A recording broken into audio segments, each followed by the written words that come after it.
Hello दोस्तों।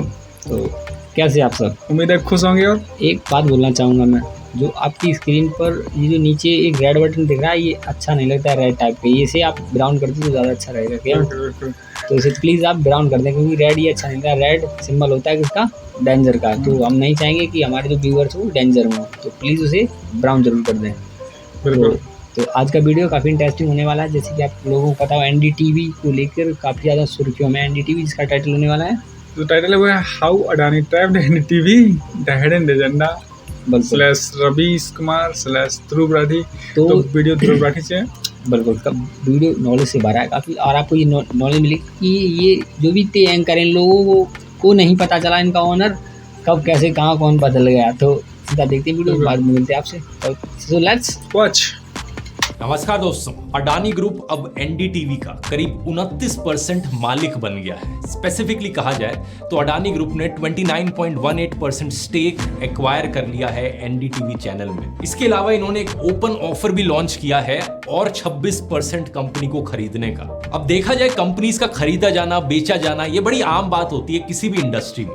लेकिन इस केस में शॉकिंग चीज ये है कि एनडीटीवी को इसके बारे में पता ही नहीं था। एनडीटीवी का कहना है कि हमें खरीद लिया गया और हमको खबर भी नहीं हुई इसकी। ना तो एनडीटीवी में काम करने वाले जर्नलिस्ट को इसके बारे में पता था, ना एनडीटीवी की मैनेजमेंट को इसके बारे में पता था, और ना ही एनडीटीवी के फाउंडर्स प्रणॉय रॉय और राधिका रॉय को इसके बारे में बताया गया। कोई बात नहीं हुई, ना ही उनसे पूछा गया, और अडानी ग्रुप के पास इतना बड़ा शेयर चला गया एनडीटीवी का। कैसे पॉसिबल हो सकता है ये? आइए समझने की कोशिश करते हैं आज के इस वीडियो में। एनडीटीवी भी बिक गया। Billionaire Gautam Adani's media division acquired more than 29% in news broadcaster NDTV. Sita के पति का नाम ले लेके नीता के पति का काम कर रहे हो, और क्या हो रहा है? आपके पास अडानी का जहाज है, पैसा है, ताकत है, सब है, तो आप ही बनाएंगे ना कोई, और कौन बनाएगा? अडानी ने तो मुझे अपना हेलीकॉप्टर भी नहीं दिया है। अब दोस्तों, इस तरीके की बिजनेस न्यूज आमतौर पर बोरिंग खबर होती, लेकिन यहां पर शॉकिंग बात यह भी है कि अडानी ने एनडीटीवी को खरीद लिया। अब जिन लोगों को बिल्कुल ही कोई आइडिया नहीं है इसके पीछे की पॉलिटिक्स को लेकर, उनके लिए मैं बता दूं, देश के प्रधानमंत्री नरेंद्र मोदी, उनका एक बड़ा गहरा कनेक्शन बताया जाता है बिजनेसमैन गौतम अडानी के साथ। अब एग्जैक्टली क्या संबंध है नरेंद्र मोदी और गौतम अडानी के बीच में, इस चीज को प्रॉपरली एक्सप्लेन करने में तो 3 घंटे का एक वीडियो बन जाएगा। लेकिन शॉर्ट में कहा जाए तो बहुत ही आराना लगता है।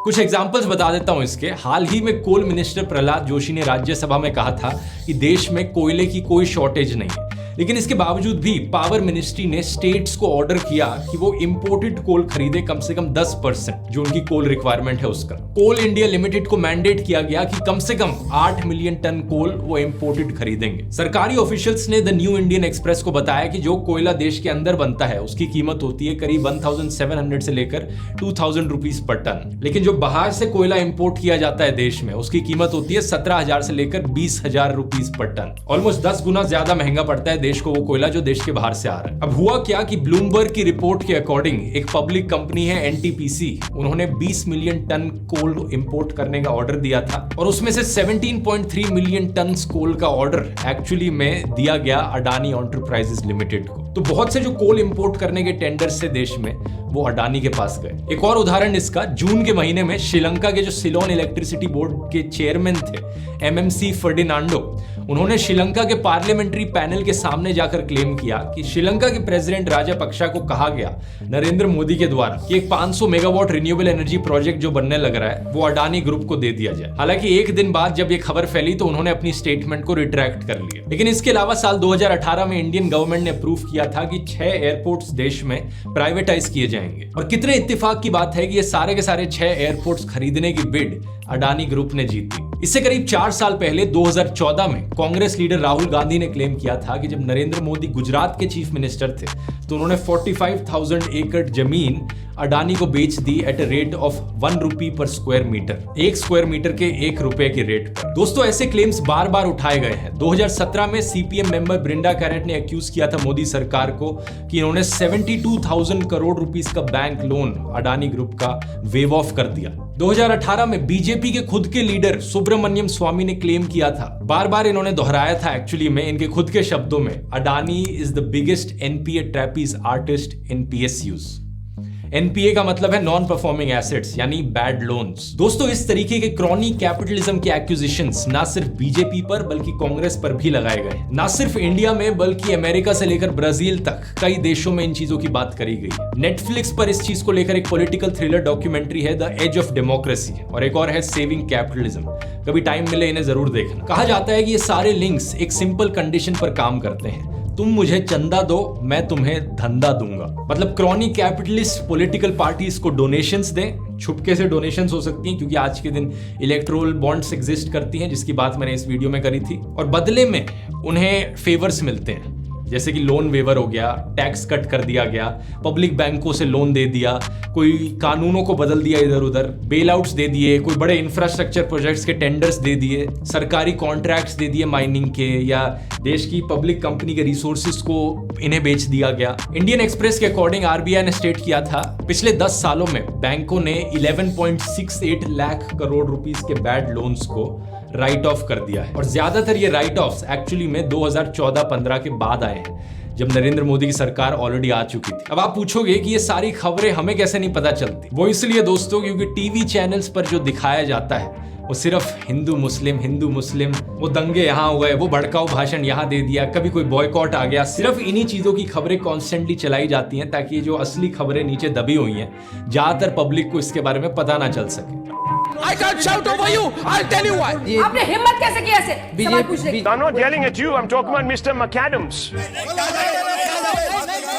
ऑडियो बंद करिए इनका। थोड़ी मर्यादा रखिए। ऐसा नहीं है कि मैं अपनी तरफ से कोई बहुत गहरा इन्वेस्टिगेटिव जर्नलिज्म करने लग रहा हूं और खोद के आपको ये खबरें दिखाने लग रहा हूं। मेन स्ट्रीम अखबारों में ही इन खबरों को डाला गया है, लेकिन बात यह है कि अक्सर ये खबरें अखबार के किसी चौथे 5वें पन्ने पे कोने में आती हैं, और कितने लोग अखबार इतनी डिटेल में पढ़ते हैं। ज्यादातर लोग न्यूज को कंज्यूम करने के लिए टीवी चैनलों का इस्तेमाल करते हैं, और टीवी चैनलों पर क्या दिखाया जाता है वो ज्यादा मैटर करता है। इसलिए कहा जाता है कि ये जो गोदी मीडिया है ये कम्युनल प्रोपेगेंडा फैलाकर, हिंदू मुस्लिम की डिबेट्स कराकर जनता का ध्यान भटका कर रखता है, जनता को ब्रेन वॉश करके रखता है। इस पूरे सिनेरियो में एनडीटीवी एक बड़ा अनोखा चैनल है। इसलिए नहीं कि वो सरकार के खिलाफ बोल रहा है, फेवर में बोल रहा है, राइट विंग है, लेफ्ट विंग है, ये सब भूल जाओ। कुछ लोग कहेंगे कि ये बड़ा बायस्ड चैनल है, अनबायस्ड नहीं है, लेकिन ये इसकी बात ही नहीं कर रहा मैं, बायस्ड है नहीं है। अब बस ये देखो कि किन मुद्दों को चैनल पर दिखाया जा रहा है। बाकी चैनलों पर जहां कॉन्स्टेंटली हिंदू मुस्लिम पाकिस्तान जैसी खबरें चलती रहती हैं, वहां एनडीटीवी पर बात करी जाती है अनएम्प्लॉयमेंट, एजुकेशन, नौकरियों के बारे में। पिछले 3-4 महीने में रवीश कुमार के आप वीडियो सर्च करके देख लो कि किन किन अलग अलग मुद्दों की उन्होंने बात करी, और फिर इसे कंपेयर करो किसी भी और टीवी चैनल से। न्यूज लॉन्ड्री ने कुछ महीने पहले एक बड़ा इंटरेस्टिंग एनालिसिस किया था इसी चीज को लेकर। इन्होंने सारा डेटा कलेक्ट किया सारे न्यूज चैनल्स का, और फिर अलग अलग एक करके चेक किया कि एग्जैक्टली किस एपिसोड में किस चीज की बात करी जा रही है। तो स्क्रीन पर आप देख सकते हैं, जैसे फॉर एग्जांपल ये सुधीर चौधरी का डीएनए शो था, इसमें 73 से 28 एपिसोड्स में कम्युनल इश्यूज की बात करी गई। टाइम्स नाउ के शो में 68 में से 29 पे कम्युनल इश्यूज। रिपब्लिक भारत पर 96 में से 45 पर सिर्फ कम्युनल इश्यूज चले। न्यूज 18 इंडिया पर 68 में से 43 सिर्फ हिंदू मुस्लिम। आज तक पर 88 में से 45 सिर्फ हिंदू मुस्लिम। अर्नब गोस्वामी के रिपब्लिक टीवी पर 182 में से 60 में सिर्फ हिंदू मुस्लिम। और इन सब से अलग हटकर आपको देखने को मिलता है रवीश कुमार का शो एनडीटीवी पर, जिसमें से 77 में से सिर्फ 23 इश्यूज ऐसे थे जो हिंदू मुस्लिम रिलेटेड थे। और यहाँ पर एक बहुत बड़ा फर्क भी था, जब रवीश कुमार अपने शो में बात करते हैं वो इस तरीके से नहीं करते कि हिंदू और मुस्लिम के बीच में दुश्मनी बढ़ सके। वो जब इन इश्यूज की बात करते हैं तो आप खुद ही देख सकते हो उसका नतीजा क्या होता है। शो देखने के बाद आपके अंदर मन में नफरत नहीं आती दूसरे धर्म के लोगों के अगेंस्ट। एक और डिफरेंस इन सारे चैनलों में और एनडीटीवी में ये था कि इन सारे चैनलों की बाकी और डिबेट्स जो कम्युनल नहीं होती वो अक्सर ऑपोजिशन के खिलाफ होती है। हालांकि मीडिया का पर्पस है सरकार से सवाल करना, लेकिन ये सारे मीडिया चैनल वाले ऑपोजिशन को टारगेट करते हैं, ऑपोजिशन से सवाल करते हैं और सरकार की चमचागिरी करते हैं। एनडीटीवी फिर से इकलौता चैनल जो ऐसा नहीं करता। यही रीजन है कि देश की press freedom index ranking constantly पिछले कुछ सालों में नीचे गिरती गई है।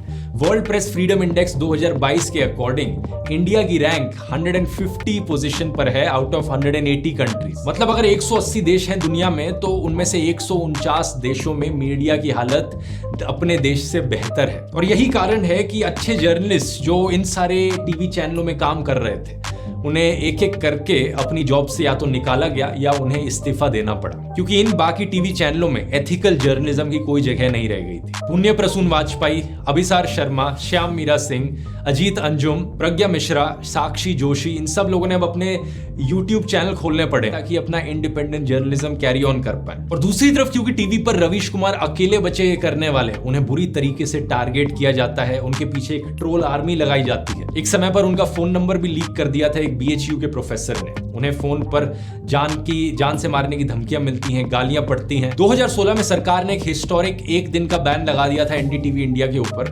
नेशनल सिक्योरिटी का इशू साइट करते हुए। 2014 से ही ED और income tax department constantly channel के पीछे पड़े हुए हैं, इन्वेस्टिगेशन चलने लग रही है। 2017 में CBI ने प्रणॉय रॉय और राधिका रॉय को रेड कर दिया था बैंक फ्रॉड के एलिगेशंस पर। NDTV ने कहा था कि ये विच हंट करी जा रही है चैनल के खिलाफ। तो ये देखना बड़ा ऑब्वियस है कि NDTV और रवीश कुमार को किस तरीके से बार बार हरास किया गया है, टारगेट किया गया है, शायद सिर्फ इसलिए क्योंकि वो सरकार की गोदी में नहीं बैठे। 2019 में रवीश कुमार से पूछा गया था कि क्या होगा अगर उनके चैनल को बैन कर दिया जाएगा सरकार के द्वारा। जो उन्होंने कहा वो आज के लिए भी काफी रेलेवेंट है। यहाँ खड़ा होकर न्यूज पढ़ देंगे सड़क पे, क्या है? मैंने कहा कहीं संविधान में लिखा है कि पत्रकार न्यूज पढ़ेगा तो स्टूडियो में ही पढ़ेगा, कहीं पढ़ देगा, पार्क में पढ़ देगा, गाड़ी में पढ़ देगा, नहीं होगा तो बाथरूम बंद करके जैसे गाते हैं वैसे न्यूज पढ़ देंगे, इसमें क्या? तो आप इस खबर के दोस्तों मायने समझ सकते हैं क्या है पूरे देश के पॉलिटिकल और मीडिया क्लाइमेट के लिए। अब उस पॉइंट पर आते हैं जिसकी बात मैंने वीडियो के शुरू में करी थी। जब NDTV बिकना नहीं चाहता अडानी के हाथों, NDTV के फाउंडर्स प्रणॉय रॉय और राधिका रॉय नहीं चाहते कि NDTV को बेचा जाए, तो कैसे अडानी ने इसे खरीद लिया? इस पूरे गेम के पीछे दोस्तों एक इंडियन कंपनी है, विश्व प्रधान कमर्शियल प्राइवेट लिमिटेड यानी VCPL। एक ऐसी कंपनी जो ज्यादा जानी मानी कंपनी नहीं है। इसे साल 2008 में फाउंड किया गया था और आज से करीब 12-13 साल पहले 2009 और 2010 में राधिका और प्रणॉय रॉय ने 403 करोड़ रुपए का लोन लिया था इस VCPL कंपनी से। एक्चुअली में उन्होंने ये लोन एज प्राइवेट इंडिविजुअल्स नहीं लिया था, बल्कि उन्होंने अपनी एक कंपनी बनाई थी RRPR होल्डिंग प्राइवेट लिमिटेड और उस कंपनी ने ये लोन लिया था। वैसे ये जो कंपनी है इसका नाम इनके खुद के इनिशियल से आता है, RRPR यानी राधिका रॉय प्रणॉय रॉय। और ये कंपनी दोस्तों सिंगल लार्जेस्ट स्टेक होल्डर भी थी NDTV की। इसके पास 29.18% स्टेक था, ओनरशिप थी NDTV की। तो इस कंपनी ने जो VCPL से लोन लिया वो लोन इंटरेस्ट फ्री था, लेकिन एक स्पेशल कंडीशन थी उस लोन में। RRPR ने वारंट्स इशू कर रखे थे कि ये जो VCPL है ये चाहे तो उन वारंट्स को कन्वर्ट करा सकती है और 99.9% स्टेक ले सकती है RRPR का, और इन वारंट्स को कभी भी कन्वर्ट किया जा सकता था। सिंपल शब्दों में कहा जाए तो इस कंपनी ने लोन लेने के लिए खुद को ही गिरवी रख दिया था। अब ट्यूसडे को खबर क्या आती है, अडानी ग्रुप ने VCPL को एक्वायर कर लिया है। अडानी ग्रुप ने इस VCPL कंपनी को खरीद लिया सिर्फ 103 करोड़ रुपए में। आप पूछोगे 103 करोड़ रुपए मैं सिर्फ क्यों कहने लग रहा हूं? सिर्फ इसलिए कहने लग रहा हूं क्योंकि इस कंपनी ने 403 करोड़ का लोन दे रखा था। तो इसकी खुद की कीमत इतनी कम क्यों थी?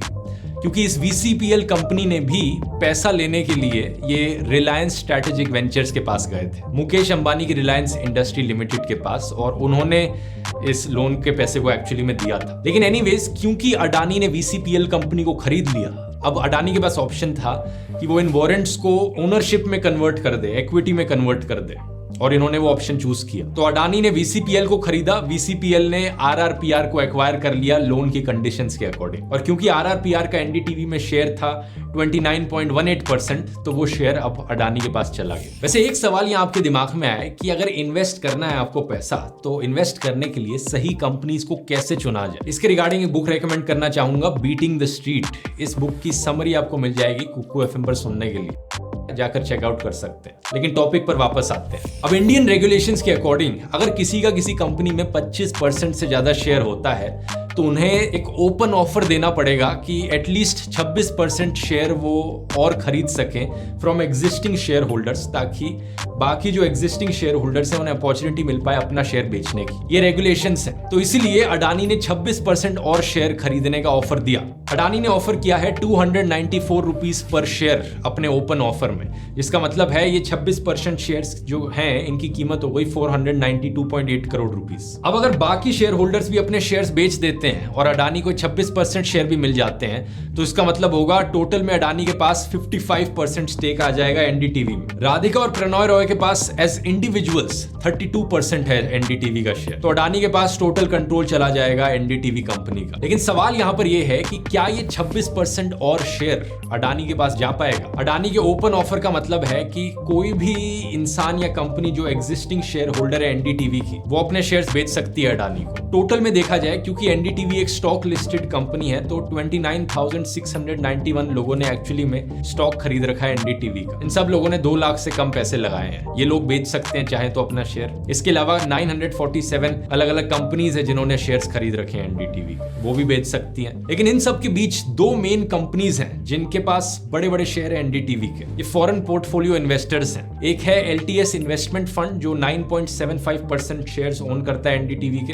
और दूसरा है विकासा इंडिया EIF 1 फंड, ये 4.42% ओन करता है। ये दोनों इन्वेस्टर फंड्स एक्चुअली में मॉरिशस के बेस्ड हैं। अब करंटली देखा जाए तो स्टॉक मार्केट में एनडीटीवी के शेयर्स का प्राइस हो रखा है 384.5 रुपीज, लेकिन अडानी ने ऑफर किया है 294 रुपीज का।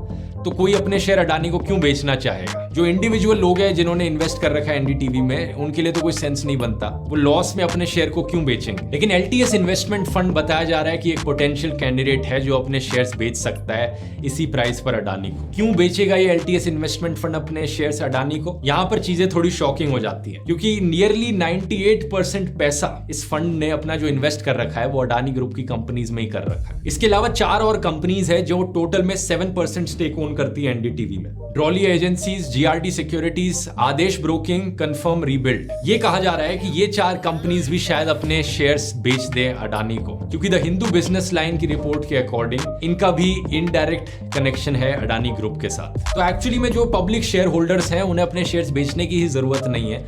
अगर ये 6 के 6 कंपनीज अपने शेयर्स बेच देती हैं अडानी को, तो अडानी के पास 50% से ज्यादा स्टेक आ जाएगा एनडीटीवी में। और लोगों को डर इस बात का है कि एनडीटीवी की आवाज को भी अब दबा दिया जाएगा। एक सवाल आपके मन में उठेगा, क्या कोई तरीका है यहाँ पर एनडीटीवी कंपनी को बचाने का? एक तरीका ये हो सकता है दोस्तों कि प्रणॉय रॉय या उनकी वाइफ अडानी के ऑफर को काउंटर करने के लिए और महंगा ऑफर दे दे, बाकी शेयर होल्डर्स से वो खुद ही शेयर्स खरीद ले। लेकिन ऐसा होने का चांस बहुत कम लगता है, क्योंकि शायद उनके पास ये करने के लिए पैसे ही नहीं है। क्योंकि अगर उनके पास पैसे होते तो वो उस लोन को ही ना रीपे कर देते। दूसरी चीज यहाँ पर ये भी हो सकती है कि कोई व्हाइट नाइट आए, यहाँ पर कोई और ऐसा अमीर इंसान आए जिसके पास बहुत सारे पैसे हों और वो ऑफर करे कि मैं इन बाकी सारे शेयर्स को खरीद रहा हूं। उसे खुद से अपना पैसा स्पेंड करना पड़ेगा और अडानी को हराना पड़ेगा इस मनी बैटल में। अडानी को हाल ही में एशिया का रिचेस्ट मैन डिक्लेयर किया गया, तो ऐसा काम कोई और बहुत बड़ा बिजनेसमैन ही कर सकता है। यही कारण है दोस्तों कि इस पूरे प्रोसेस को एक हॉस्टाइल टेक ओवर कहा जा रहा है। एनडीटीवी की मैनेजमेंट ये नहीं चाहती, एनडीटीवी में काम करने वाले जर्नलिस्ट ये नहीं चाहते, एनडीटीवी के खुद के फाउंडर्स ये नहीं चाहते, लेकिन जिस तरीके से सिचुएशन यहाँ आ पड़ी है ये चीज होने लग रही है। आगे की बात आगे आने वाला टाइम ही बताएगा कि अगर एनडीटीवी को सही में अडानी के द्वारा खरीद लिया जाता है 50% से ज्यादा, अडानी के पास इसका कंट्रोल आ जाता है, तो एनडीटीवी पर इसका क्या असर पड़ेगा? क्या एनडीटीवी भी एक गोदी मीडिया चैनल बन जाएगा? क्या रवीश कुमार और बाकी जर्नलिस्ट को चैनल छोड़ना पड़ेगा? ऐसा होने पर क्या चैनल अपने कोर व्यूअर्स को लूज कर जाएगा? फिर क्या उन्हें बाकी और बिकाऊ जर्नलिस्ट को हायर करना पड़ेगा चैनल चलाने के लिए? और अगर ऐसा होता है तो एनडीटीवी में एनडीटीवी वाली बात क्या रह जाएगी? एंशिएंट ग्रीक फिलॉसफी में एक शिप ऑफ थीसिस की बात करी जाती है, एक ऐसा जहाज जिसके आप एक एक करके सारे कंपोनेंट्स निकाल दो और अलग कंपोनेंट से रिप्लेस कर दो। जहाज में यूज की जाने वाली लकड़ी, जहाज का इंजन, जहाज का लोहा, सब कुछ निकाल के उसे रिप्लेस कर दिया गया। तो सवाल ये उठता है कि क्या वो जहाज ओरिजिनल जहाज रहा? अगर सारा ही अंदर का कंपोनेंट निकाल कर रिप्लेस कर दिया गया है, तो क्या उस जहाज को ओरिजिनल शिप ऑफ थीसिस बुलाना जायज भी है? सोचने वाली बात है। वीडियो पसंद आया, बाकी और वीडियोस यहाँ क्लिक करके आप देख सकते हैं ऐसी ही और इंटरेस्टिंग टॉपिक्स पर। बहुत बहुत धन्यवाद। तो कैसा लगा वीडियो आपको? वीडियो में मैं ये कहना चाहता हूँ कि हमें वीडियो का ये कैसे नहीं, जैसे कि तुम्हें कोई चीज़ बेचनी नहीं है और हम ज़्यादा पैसा देके आपने जिससे पैसे लिए हों उसी को हायर कर लें, अब उसके माध्यम से तुमसे कहें भैया आप तो बेचोगे, तो वो वाली कहावत हो गई है। और वैसे गेम तो बहुत बड़ा लगता है और देखते हैं कि क्या होता है। अभी अब अपने शब्दों में सुनाइए क्या कहना चाहते हैं। अभी तो ये जो 26% ही 29% ही कंपनी के साझेदार बने हैं अभी जो कि और ज़्यादा अथॉरिटी लेने के लिए कंपनी की, तो इन्हें अभी लगभग 26% और भी शेयर खरीदने हैं, जो कि बहुत से लोग हैं लगभग कुछ मतलब इंडिविजुअल्स हैं, व्यक्तिगत लोग, हम लोग जैसे शेयर करें, और कुछ बिल्कुल। कंपनियां हैं जो इन्हीं के मतलब अंडरटेकिंग में हैं वो। हाँ, ये भी है कि जो कंपनियां वो भी अडानी ग्रुप से अटैच्ड हैं किसी न किसी तरह से, तो हो सकता है यही उम्मीद जताई जा रही है कि जो शेयर बेचेंगे तो वो वही लोग होंगे जो अडानी ग्रुप से ही अटैच्ड हैं पहले से। और सबसे बड़ी बात इसमें ये है ना कि वो पूरे लोग में से कोई नहीं चाहता कि भैया हमारा अडानी कहाँ चला जाए। और जैसा इसमें ये बताया गया था कि अडानी का जो लिंकिंग है वो मोदी से है, तो उस पर क्या कहना चाहेंगे आप? बिल्कुल, अब ये तो भाई हमें नहीं पता है, ना ही इतने बड़े हम जर्नलिस्ट हैं, ना ही डिटेक्टिव हैं, बिल्कुल। वो रिलीज तो इस में क्या बात लग रहा है पे मैं मतलब कुछ नहीं ये कह सकता, क्योंकि मैंने ये सब चीज़ ना पहले सुनी है ना कभी देखी है, तो इस चीज़ को मैं नहीं कह सकता कि ये सही है या गलत है। लेकिन हाँ, जो ये दिखाई गई है और जैसे हाँ, कि ये टेंडर इसमें वगैरह है, जो ये सिस्टम, तो इसे तो देखकर कोई भी कह सकता है कि हाँ कुछ तो कनेक्शन है, क्योंकि जो कुछ भी बड़ा हो रहा है वो अडानी के पास ही जा रहा है। अडानी का अभी तक नाम नहीं सुना था हम लोगों ने, और इससे पहले जो नंबर 1 थे वो शायद मुकेश अंबानी थे, और अब इंडिया में नंबर 1 नहीं, अब एशिया में नंबर 1 है अडानी जी, गौतम अडानी। किसकी रहमत से पता नहीं, इसमें हम डैश शब्द लगा देंगे, पता नहीं कोई। ठीक है, और तो मुझे लगता है कि जैसे कोल ऑर्डर में अडानी की जो कंपनी है उसे 17% का दिया गया है, और जब भी आप कोयला बाहर से मंगाएंगे तो उसकी कीमत इंडिया की जो यहाँ पे घरेलू कोयला है उससे 10 गुनी ज़्यादा है। बिल्कुल सर। तो यहाँ पे 1700 से लेकर 2000 प्रति टन, वहाँ से जो कोयला आएगा वो 17,000 से 20,000 प्रति टन वो होगा, और वो उसमें से 17% इनको ऑर्डर दे दिया गया। इनकी जो लोन्स हैं लगभग में 500-600 करोड़ की, वो माफ़ कर दी गई। तो ये भी गलत है कि जो सरकार का नहीं, जो जनता के पास है, जनता के काम है भाई, क्यों किसी को देके क्यों माफ़ करा जाए, वो अपनी ऐशो और अयाशी करे, तो ये भी गलत है। और अभी आपने देखा होगा फॉर्च्यून जो कंपनी है, फॉर्च्यून काफ़ी हाईलाइट में है, फॉर्च्यून कंपनी भी अडानी ग्रुप की ही है। तो इससे पहले फॉर्च्यून वगैरह नहीं सुना था हमने, और एक चीज़ और इसमें हमने देखी कि जो अडानी है, अडानी मुकेश अंबानी को कम्पीट कर रहे हैं, और उसमें ये क्या था, सीता के पति का नाम लेके नीता के पति को फ़ायदा दे रहे हो, ये वाला भी जो कमेंट था वो ठीक था। और रवीश कुमार पे क्या कहना है? पर्सनली रवीश कुमार को आप क्या देखते हो? वैसे मैंने तो सच बोलूं तो मैं एनडीटीवी बहुत कम, ना के बराबर, कभी गलती से लग गया तो देखता हूं, क्योंकि मैं बहुत कम देखता हूं सच में। और तो अब मैं ना इनको ज़्यादा सुना है, लेकिन हाँ अगर इनके बारे में सुना तो हमेशा नेगेटिव सुना है कि पता नहीं ये किस क्वेश्चन रखते हैं, भड़काऊ होते हैं, नहीं होते हैं। हमें बताया गया जैसे कि वो भी मैंने कभी नोट नहीं करे कि ये किस टाइप से देते हैं। आपने कई बार पहले वीडियो में बताया है कि जो ध्रुव राठी हैं अपने बहुत फॉलो करते हैं, उनके वर्क को सराहते हैं। नहीं ये बात सही है भाई, लेकिन जब ध्रुव राठी कुछ बोल रहे हैं तो उस पर आप क्या कहना है? ध्रुव राठी ने ये कहा कि मतलब कि गोदी मीडिया वाले जो वो है ना, उसमें ये नहीं शामिल हुए हैं, इसीलिए मतलब इनको इनका नंबर पब्लिकली लीक कर दिया गया, थ्रेट आए इन्हें, तो उस पर क्या कहना है? बिल्कुल ये हो सकता है भाई। जो ध्रुव भाई वीडियो बनाते हैं उनके पास उनकी खुद की टीम है, तो पहले वो रिसर्च करते हैं, फिर उसके बाद। और उन्होंने ये कहा, मैं ये कहीं और से नहीं बता रहा हूँ, मैं अखबारों से ही बता रहा हूँ, क्योंकि जो अखबार में मेन खबरें हैं ना, उन्हें 5वें-6वें पेज पे कहीं कोने में फेंक दिया जाता है, और जो टॉप 10 जो बर्निंग न्यूज़ होती हैं, जैसे कि वो उसने उसका दुपट्टा खींचा, वो उसका वहाँ पे रेप हुआ, या फिर हिंदू ने किस तरह से मतलब एक मुस्लिम लड़की से शादी की, ये खबरें मतलब आजकल ज़्यादा शायद फ्रंट पे रहती हैं, इन्हीं को लोग पढ़ना चाहते हैं, क्योंकि नॉर्मली ये देश को आगे ले जा रही हैं। बिल्कुल। तो आप लोगों को शायद समझ में आ गया होगा कि किस तरह से जो एनडीटीवी है उसके शेयर अडानी के ग्रुप के पास चले गए, और उन्हें खरीद भी लिया गया, जिससे उनके ना उनके ओनर और ना उनके एम्प्लॉई उन किसी को बनाने लगी। बाद में पता चला अरे ये क्या हो गया, हमारे शेयर चले गए, आधी कंपनी लगभग 23 कंपनी का बिक गया है। तो अगर आपको जानकारी मिली उससे तो आप हमारे यूट्यूब चैनल को लाइक जरूर कर सकते हैं, और शेयर सब्सक्राइब करना ना भूलें। मिलते हैं आपसे अगली वीडियो में, जब तक के लिए जय।